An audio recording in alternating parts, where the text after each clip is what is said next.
What will you do differently? Malapit na ang New Year, it's gonna be a fresh start, and that's good news. Siguro itong taon to was so difficult for you. Maaring maraming pains, struggles, hurts, at meron ding mga failures. Pero alam mo, they are all in the past. Pero wag nating sayangin. Because for all the things that may not have gone your way, there's much to learn from that, rather than the things that went your way. We can say that you might have gained wisdom, but you won't actually realize that it's wisdom until you reflect on it, until maisulat mo na ito yung mga natutunan mo. Always ask yourself, what will I do differently? Ano yung gagawin ko na hindi ko ginawa last year? Or ano yung gagawin ko na mas higit pa kasi nag-work siya last year? Whether it's a new thing or you level up what you're doing, ang importante, iba siya. Ibang level o ibang gawa.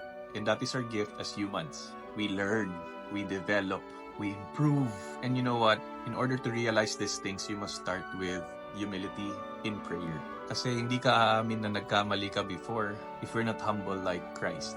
Diba? Once umamin tayo at tinanggap natin na hindi naging okay yung nangyari and we start to forgive ourselves and accept it, then we can move forward in doing something better. My prayer for you is that you gain clarity of the things na gagawin mong iba for next year para iba yung maging resulta.